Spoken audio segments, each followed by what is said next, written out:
My favorite topic, doctor-led DSOs, building a successful doctor-led DSOs, and we have some amazing panelists here with us today. Dr. Robert Morrison, Dr. Brad Dykstra, Dr. Alex Otto, Dr. Himesh Kana, and Josh Gwinn. If you could please, Dr. Bob, take a moment to introduce yourself. Sure. Dr. Bob Morrison with Morrison Dental Group. We founded that 32 years ago.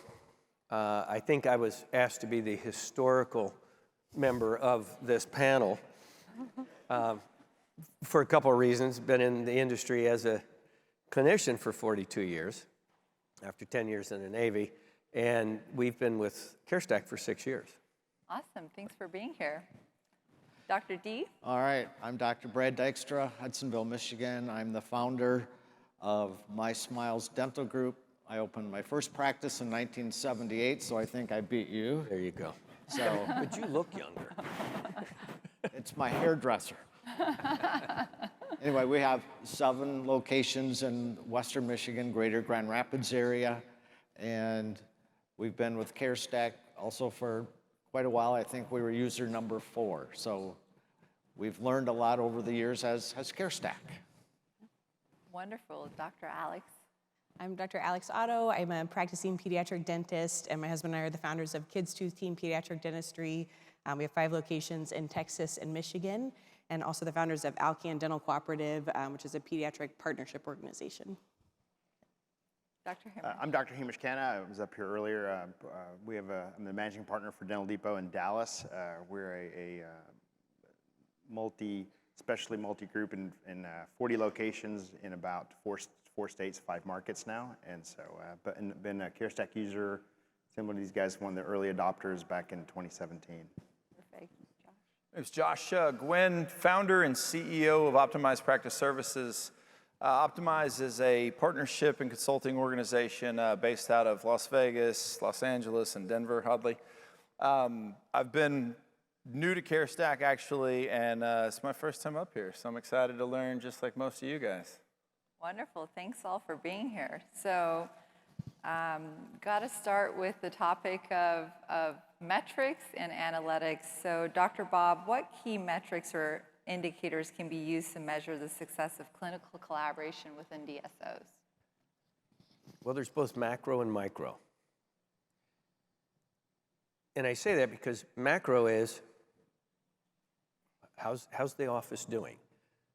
What's the same store sales? I mean, that's the ultimate revenue result. Some of the micro are everything from what's our case acceptance? How many new patients stay? How many new patients? All of those micro ones lead to the macro result. But the collaboration is, and I know we're going to be talking about this later in a lot of different things, is we need to train our clinicians, not just doctors, hygienists too, to understand what that business side is, and that we're all hopefully paddling in the same direction to get that result. Yeah.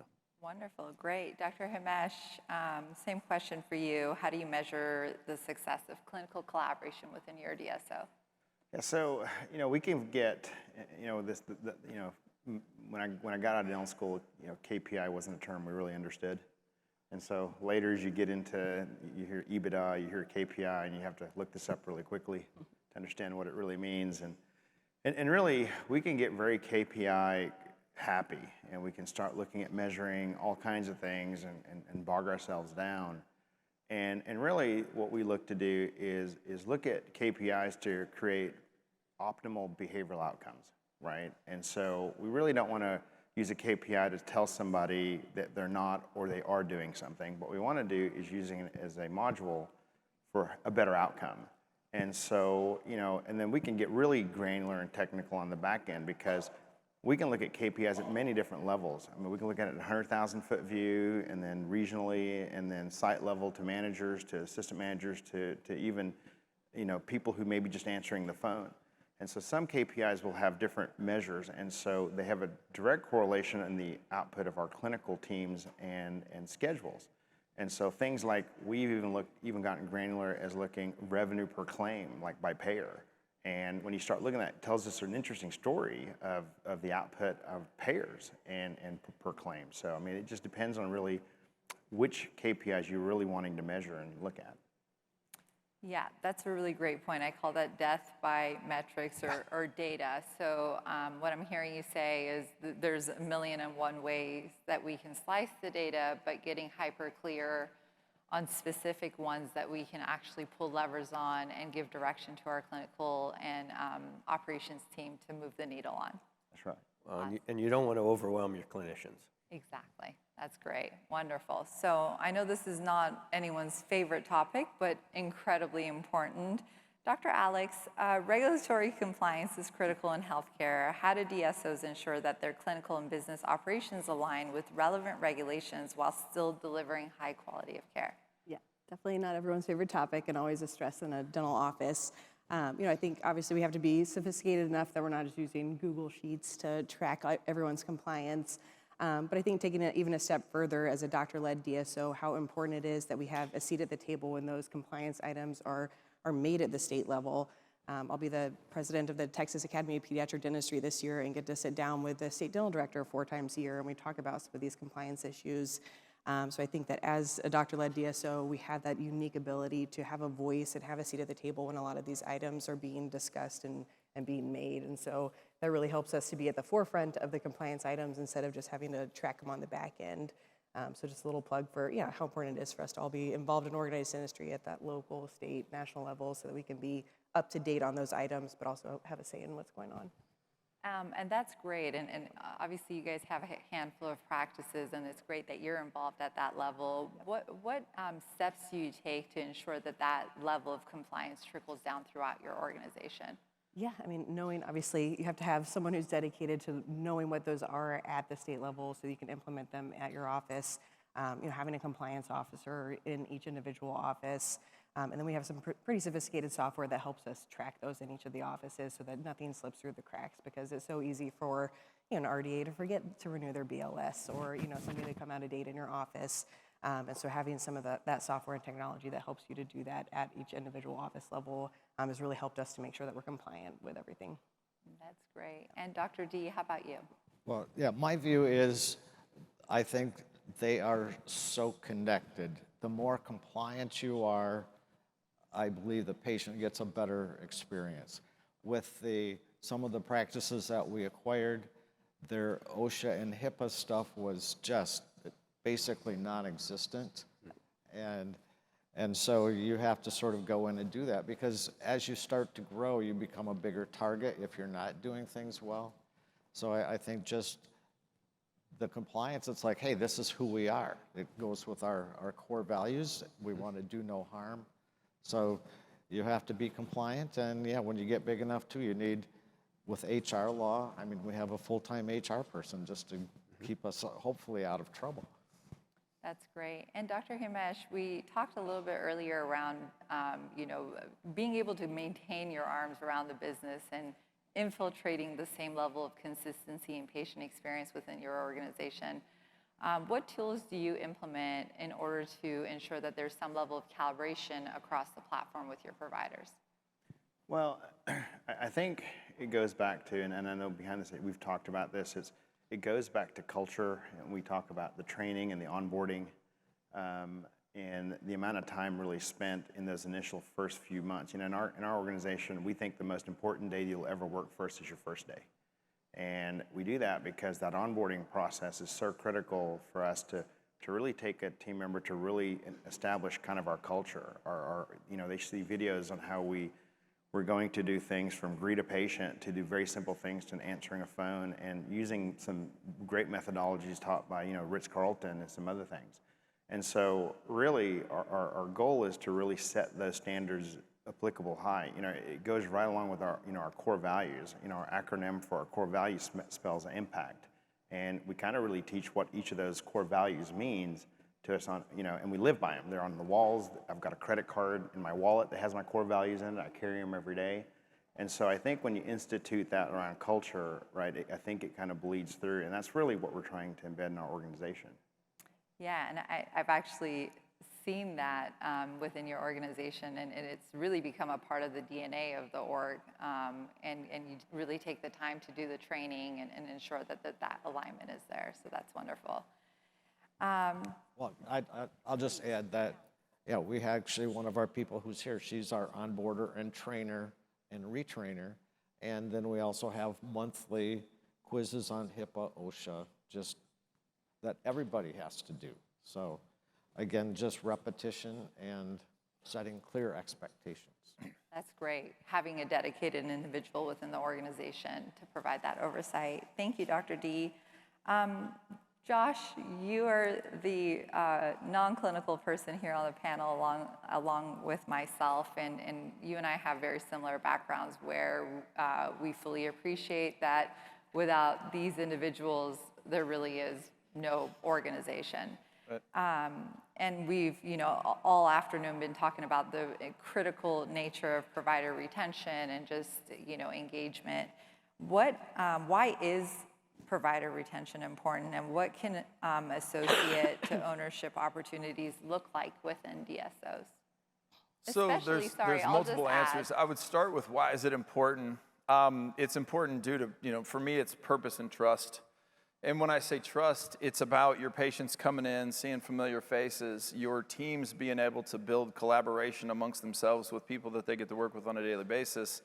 The right providers, for me, are ones who are interested and understand that part of my expectation and our expectation globally is that you invest in your team.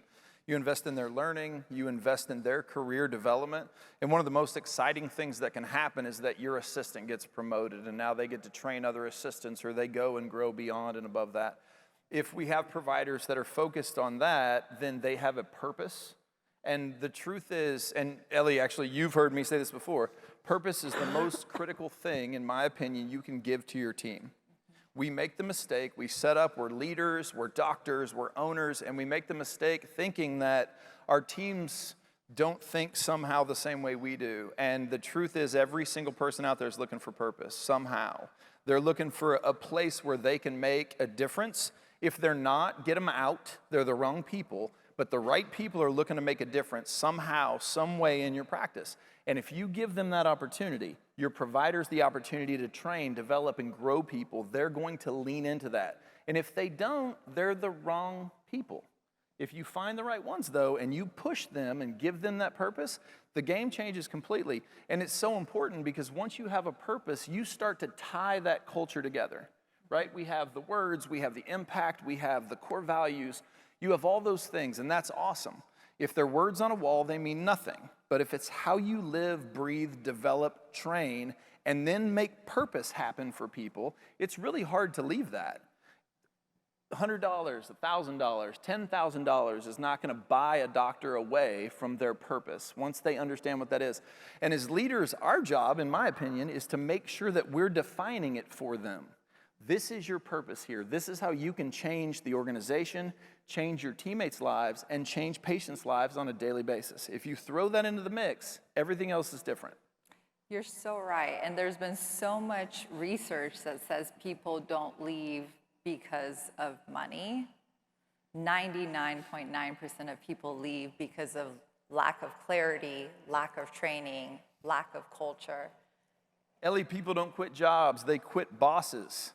They quit you because they're sick and tired of not having a purpose, coming in doing the same damn thing every single day, over and over and over, in a groundhog situation, because we're not spending the time giving them the purpose or the belief or the opportunity and pushing them further. If you do that, they'll either excel or they'll break. Either way, they're not, if they break, it wasn't right in the first place.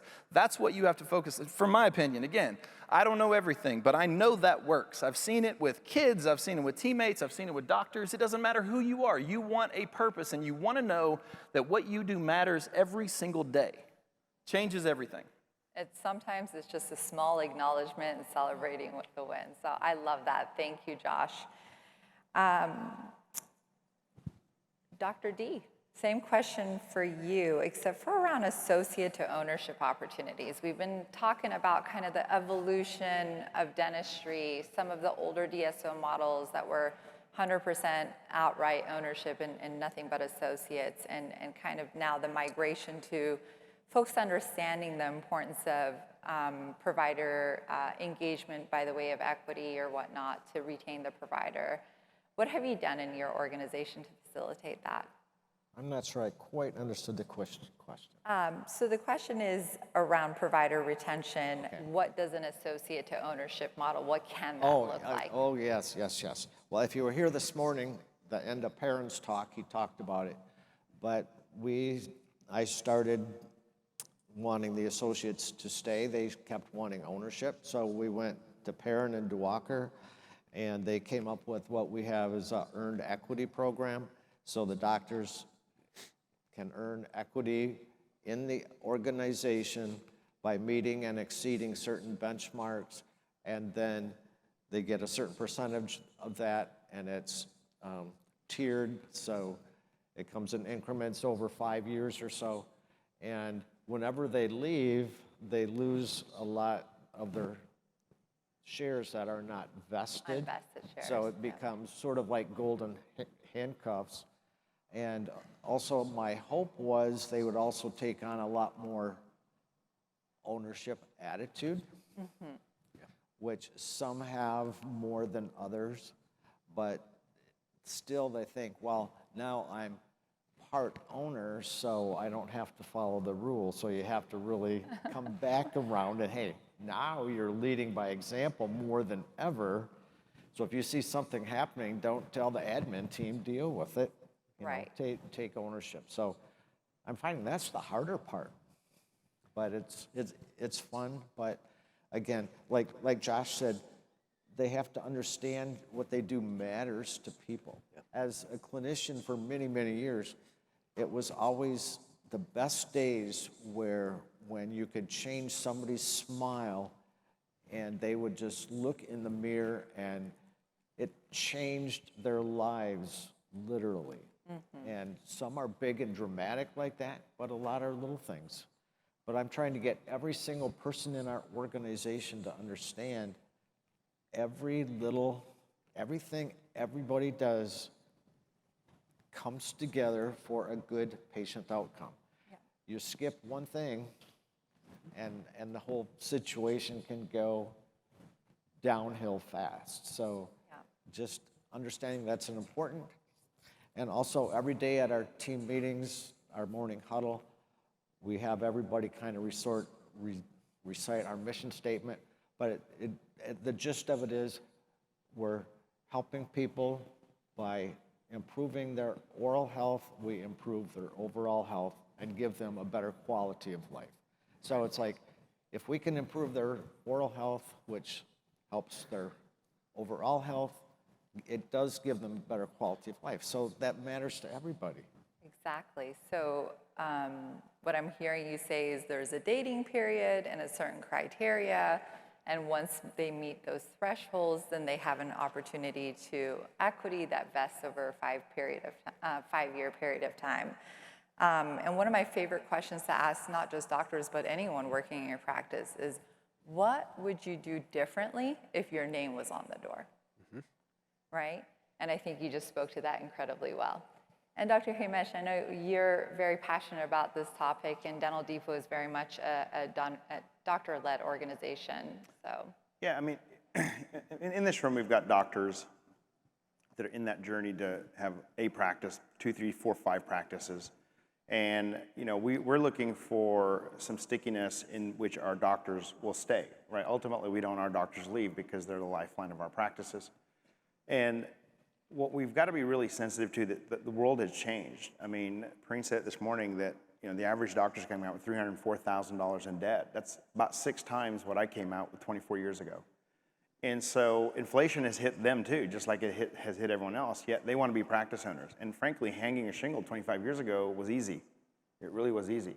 We didn't have DSOs. We didn't have this marketplace. There wasn't stressors. We didn't have, you know, guys with deep pockets that could outwit me on the social, and that's what we were all feeling in this room. And ultimately, these doctors are coming out and they're reading it. There's more social media. There's more data for them than ever. I mean, I came out of dental school in 2000, and my first contract was a 12-month contract for $5,000 a month, and I signed it. And we couldn't get a doctor to show up for 60 grand a day. And so I think where we've got to really identify ourselves is that, one, put them in their shoes, and then two, if they're looking to be partners in an organization, create the right level of stickiness that works for you. I mean, we're a doctor-owned, doctor-led DSO. Our doctors can own both at the practice level and real estate level. And it's worked wonderfully for us. It's not a model for everyone, but it works really well for us because it ties them into really the entrepreneurial spirit of owning real estate with us, and they can drive practice ownership as well. Well, we kind of allow our doctors to grow entrepreneurially within our system. And it's worked really well because when you kind of are doctor-owned, they kind of own the decision-making over their practices, and it has really worked well in our environment. That's great. That's a wonderful, I know there's a lot of different models out there, but I really appreciate the model that you all have built. Dr. Bob, what challenges do clinical providers and DSOs face when it comes to seamless collaboration, and how can these challenges be addressed? We know that it's a big, broad audience of folks working within those four walls of the practice. Everything from a high school grad and trade school for dental assisting, your front desk, sometimes all the way up to an oral surgeon. And so how have you found, what challenges have you found when getting these disparate types of personalities to collaborate and work through challenges? One thing about dentistry, there are personalities out there, especially on this panel. The challenges are also the opportunities. And I say that because the challenges to make it seamless is we need to take a disparate group and we need to impart a lot of things. Core values, certainly, very important, I think, in all our organizations. We like to say we hire, fire, and acquire based on our core values. We also have to take people with differing levels of education, experience, teach them everything from software. We want them to understand how the business of dentistry is. We tell our folks, we are a business. Our business is dentistry. If we don't run it like a business, we'll be out of business. Having said that, our vision statement, and this is something we've got to get everybody behind, not a mission statement, but a vision statement, is we will be the patient's advocate in all things healthcare. That's it. Regardless of the position. Doesn't matter. We may not treat you. We may get you medical care. We may find you a new dental home that's more appropriate. But that's our vision. And it speaks to what people are talking about. They're not leaving because they didn't make the money they wanted. They're leaving because they didn't believe in the organization. And one of the best ways to do that is to get everybody aligned under that vision statement. We believe in a culture of servant leadership. And servant leadership at its base is take care of those around you. And that's one of, that's one of our core values, is to embrace each other's hard work and achievements within our organization, within that office, within that team. The biggest challenge for clinicians is to get them thinking outside the operatory. And we're great at thinking inside the operatory. We're not so great sometimes thinking outside. And the number one thing is to remember, who is our client here? Why are we here? Well, we're there for the patient, not the other way around. And it's an easy trap to fall into. Yeah, that's great. Dr. Dykstra, what challenges have you seen within that same Well, clinical collaboration? The challenge always comes down to two things: lack of communication,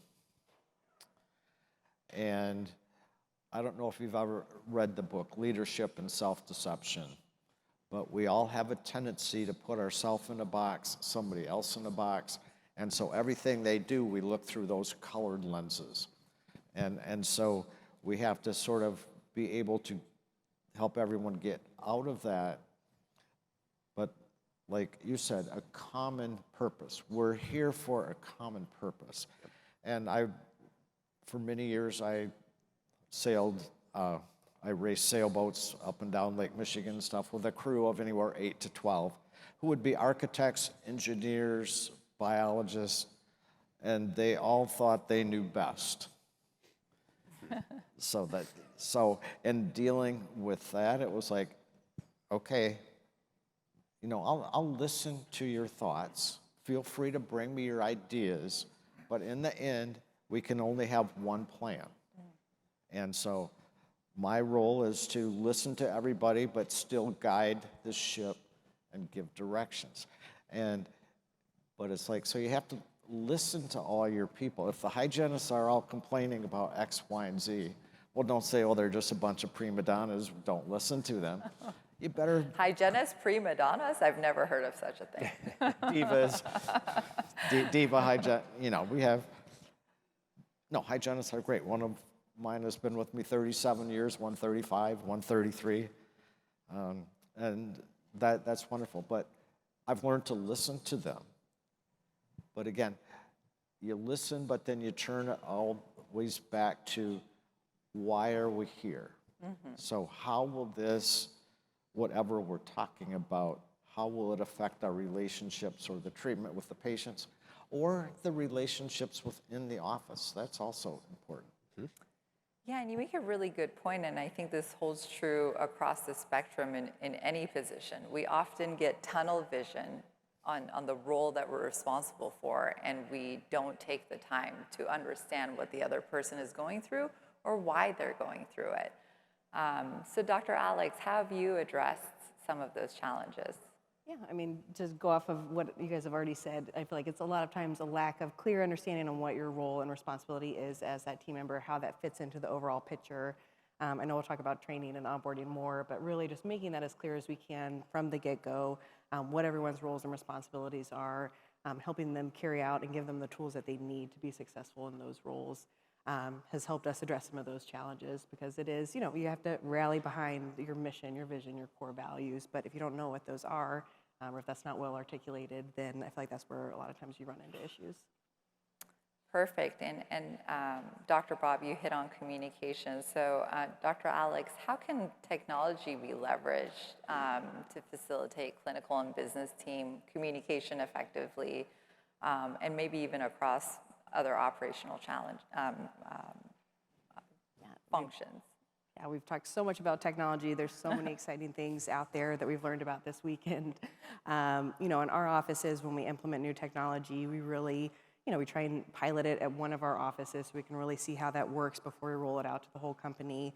I think one of the benefits of being a doctor-led DSO and being a practicing clinician is that I can be there in the office, like helping the team, seeing how everything's working out the kinks together. And so I think that working together as a team and really, you know, having that culture like we've talked about in some of these other sessions where your team is on board with those technology changes, that's really beneficial to actually implement it and have it be successful in your practices.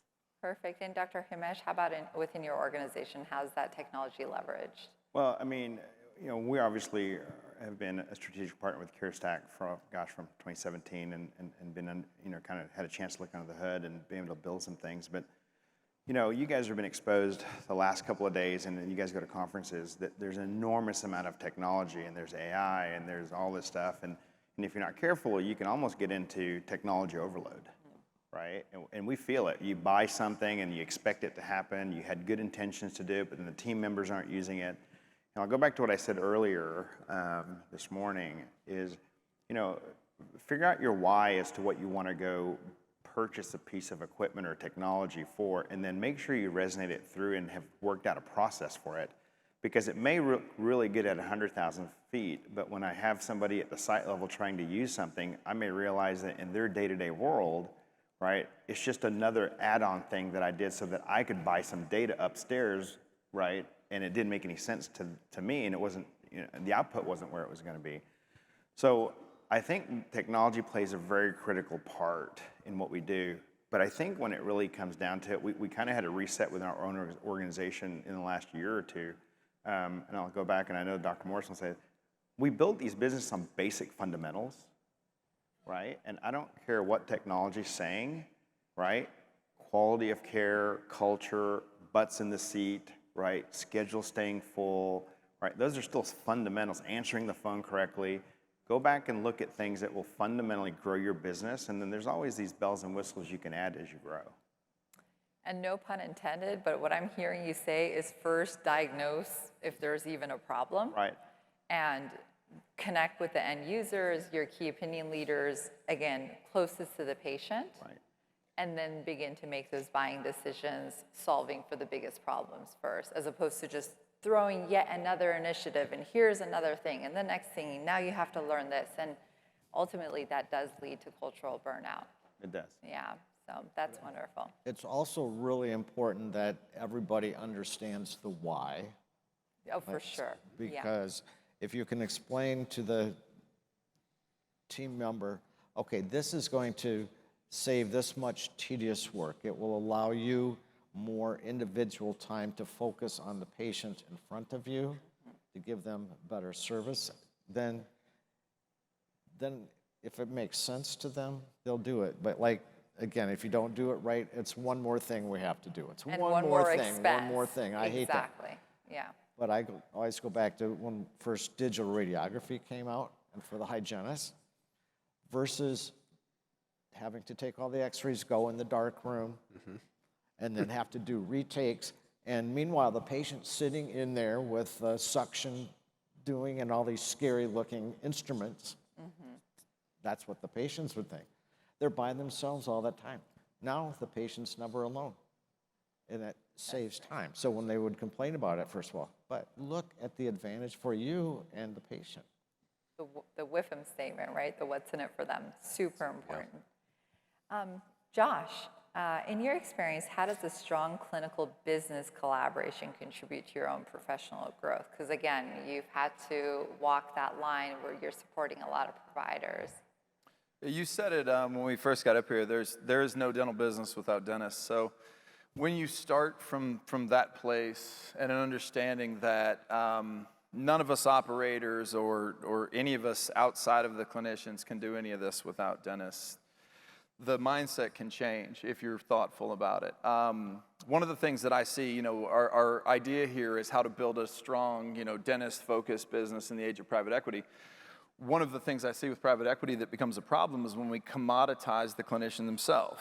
And it doesn't matter who the clinician is, I just need more clinicians and you can train them and make it work. That's not the way the game's played, everyone knows that. Except sometimes when you are a spreadsheet jockey and that's all you think about, and no offense to great spreadsheet jockeys. But the idea for me has always been to sit down on a clinician's terms. So the way that I learned dentistry was to assist dentists, to sit in the chair as a VP, first job in dentistry, and my clinical directors jokingly said, you know that the VP is our assistant on Saturdays. And I'm like, sweet, where are we going? Like, what office? And so I show up at 6 a.m. in Canton, Michigan, and they're like, we were kidding. And I'm like, why would you be kidding? How can I make good decisions for you if I don't know what you do? So we went through the process. And what I learned are, in the end, if you want to lead and collaborate with dentists, they're people, so let's start there. And a leader's job, from my perspective, is to pump fear out of the room. All negative behavior, all bad decision-making, in my opinion, comes from the root of fear. Where's that fear? What is it? Is it, I'm afraid I'm not going to be good enough. I'm afraid I don't have the answers for this patient. I'm afraid I don't know how to lead my team. I can help with that.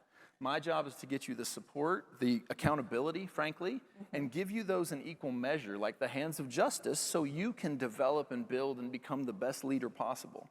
When there's trust inherent in that relationship, when I raise my hand, I made the mistake, doctor, that's on me, the game changes. Right. They're like, what? Wait. You, CEO, you're saying that you're fallible? Completely. I screw up constantly. and so do you. So welcome to humanity, and let's go build something special. The game absolutely changes when you deal in those terms. When you deal in the terms of strict finance or strict production, or it becomes about KPIs, none of us can be held to those standards on the regular. That is commoditizing humanity, and it does not work. When that stops and they can trust that you're there for the best of the patient, and the best thing for the patient is that your clinicians are dominant in what they do, and you've pumped fear out of the room, production goes up, patient experience goes up, and in the end, EBITDA goes up and everyone wins. So it sounds like that dental assisting experience really gave you the perspective to be able to be that authentic, empathetic leader to better support your providers. Ellie, I started as a vision technician. I was the guy who puffed the air in your eyes that you hate at the eye exam. True story. And I'm like, relax. I had someone come in to my 500 office chain. He was the director of labs. I thought, director, oh, you know, the most amazing thing. And I said, hey, I've got this idea that I had penciled. I believe this idea in 500 locations is worth $2.3 million. And he said to me, I need you to shut up and color. Oh, wow. It's not your job to think, son. I need you to go and do eye exams. And in my head, I said, great, someday I'm going to run this shit, and you're fired first. I'm coming for you. I'm coming for you, Walt. So no collaboration with him. In the end, Yeah. zero collaboration. Yeah, I don't have empathy for assholes, doctor. That is how that works. But in the end, it is. When you can see it from the perspective of every single person in the chain, then you understand how they see the vision. We talk all the time about best idea wins. And the only way I get the best idea is if I understand each teammate and they trust me enough to give me their ideas. If they're afraid I'm going to crap all over their ideas, I'm going to get nothing, and we're going to continue in the same static mode forever.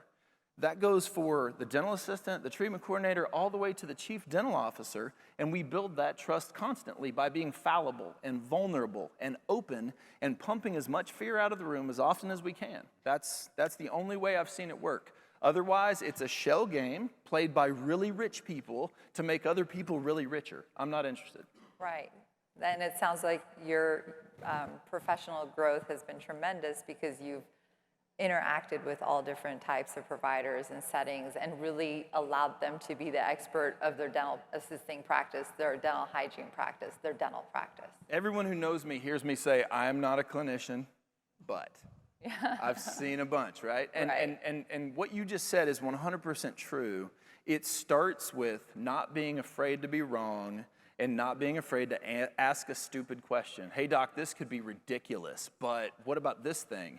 And every once in a while, the light bulb goes off and we build, incredible things because we were open enough and not afraid to ask really hard, possibly stupid questions. And a whole bunch of times, I smack right into a brick wall because I'm an idiot.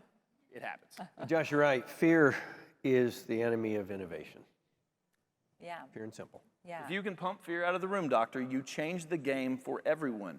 They all want to impress you. They want to be like you. They want to grow up and be Dr. Bob, and they're scared to death that they're going to fail. For every one of you dental leaders out there, your associates are scared to death. They're not going to be good enough for you. They see you as their mentor in the best case, and you have to pump that fear out for them. If you try to hold on to that fear, to have that leverage, I'm going to take your associates. They're going to work for me, and we're going to build mountains. That's how it works. You have to take that ownership of leadership and pump the fear out so they can grow to their highest level. Right. And Dr. Bob, you hit on this earlier. And they don't teach business acumen in dental schools, and dentists. Thank God. That's why some of us are up here. Well, I'm curious to know, though, similarly to Josh, obviously he submerged himself in the clinical environment and brought himself up the curve. For you personally, how have you grown professionally by collaborating with operations leaders?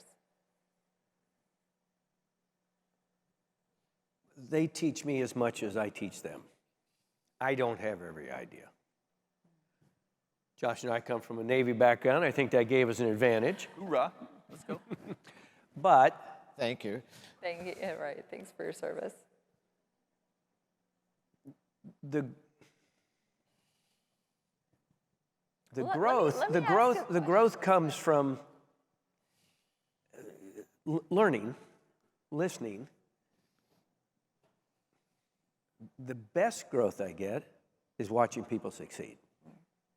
So let me ask a question for any of the doctors here. I mean, I know for me I went to hygiene school. I don't have a degree in finance, and you guys know what I do today. So when was the first time you saw a P&L, and how did you learn from it? Well, I'm married to our CFO. Okay, you cheated. So I was made to read them, even when I didn't want to. I already know Dr. Alex's story, so maybe Dr. Himesh, I mean, how did you bring yourself up to speed, out of clinical practice? And there's no pun. If you're an Indian and if you're a Patel, you grew up in the motel business. And that was it. You understood real estate. It's everyone who, if you know a Patel in this, you know that. And as a kid, we came to America. My folks didn't have much, and so, but my dad did finish middle school, and so, as a young kid, I remember Dad, as a teenager, showing me from his accountant what a P&L looked like, and just kind of running numbers. And I remember if I rented enough rooms that my parents wouldn't have to work as hard, and I could let them sleep at night, and I could put the no vacancy sign up. And literally, as a young kid, got a chance to really understand the runnings and the dynamics of a business, right? And so just understanding the numbers, I've said this for years, if you really have good P&Ls, the numbers tell a story. I can tell from a P&L if my teams are underworked or overworked, right? I need to know that from a P&L that team needs more support. And I'll tell our operations teams, and I'll tell Melinda, hey, I think that site needs more front desk people or hygienist or whatever it is, because the P&L's telling me that, because it's been budgeted. And so I think if you understand your numbers, it starts to make a lot of sense, because they'll tell a story. Yeah, that's great. Thank you so much for sharing. I had an interesting, I grew up on a farm. My dad taught me two things. Your job was never done till it was done. If it wasn't done correctly, you got to do it over. You never punched a clock. But from that time on, I've always had an insatiable desire to know more, which in the olden days, you would listen to 8-track tapes or whatever. Eventually, I went back and got my MBA because I really thought sorry dental salespeople, but they kept trying to paint things in a way that I knew wasn't true. I just didn't know why. But no, like Bob said, it's a journey. Yeah. Who I was at 18 or 22 or 25 when I got out of dental school versus now, I had no idea who I would be now. But it's the choices you make. But if you stop learning, I always told my team, the day I stop learning, I have to walk out of this office and never come back. Yeah, that's a great point. Yeah. So we've talked a lot about communication, importance of training. So Dr. Alex, what role does training and ongoing education play in ensuring that both clinical and business teams are aligned in their approach and goals? I think this is something that is so critical and often overlooked in a lot of dental practices. I worked at 17 offices before we started our group practice, and literally zero onboarding, zero continuing training for any of the doctors other than giving me a password to the computer. There was nothing. And so I knew that when we started our practices, this had to be a critical component of our practices, our practice partnership organization. But also made the mistake of when we first started doing that, I made like 10-hour-long videos, and I had like checklists for checklists and all these things that I thought were going to be really useful and helpful, and realized that that's not how adults maybe learn, or that's maybe not how my dental assistant's going to learn and be able to receive that information that I'm giving them. So we've actually partnered with some adult education theory experts to create an in-suite, just custom-tailored onboarding program for our office to really be able to educate adults in a way that they can learn and receive that information. So I think it's twofold, having it there, but then also having it be something that your team can receive that information and give them that feedback and go beyond just the 90 days of onboarding, but then actually following up with them after that and continuing to train them and educate them. I know one of our calls you mentioned, like one of the #1 reasons someone will leave is usually in that 90-day onboarding period because they didn't feel like they had that training and onboarding experience. So I just think this is so critical, whether you're a single location, multi-location. This has to be a huge facet of your practice to be successful and be able to retain and recruit employees. Great. And Dr. Himesh, I know you've shared with me your strategy around training, so if you could wrap up our session with. Yeah, I mean, we're going to go back to kind of the first day on, and even then, even as much as we say that we get on stage and look, we'll still screw this up, right? I guarantee every one of us on this stage has said we have a great onboarding process, and still, I was just emailing one of my partner doctors how we've kind of goofed up another partner doctor onboarding. And so really, you know, we think that journey through that first 30, 60, 90 days is so critical, and a culture component that trains, that holds our standards so high. We had a hygienist very recently leave because she felt like the money was bet on the other side. Has that happened to anyone in this room? Somebody lost a hygienist because of a buck or two? She literally went to a competing office in our environment and literally second day in was crying to come back, and it wasn't for the money. It just was a clinical standard that we have built, and she realized it wasn't quite the same way on the other side. And so I think going back to what we said about training and onboarding and having them really understand what your outcomes want to be. You guys have built successful offices. Everyone in this room are here because they built successful offices, right? Bottle up what made that successful, and then make sure everyone understands what that is in your process. And being able to scale that, right? Yes. It's easy to do it with one, but how do you do it for 20, 30, 40 right. plus? Yeah. Thank you so much, everyone, for all this wonderful information. I personally am confident that our industry is going to continue transition to more and more doctor-owned DSOs, which I really think is the best thing for patient care and experience. So thank you all so much for being here with us today. Thank you.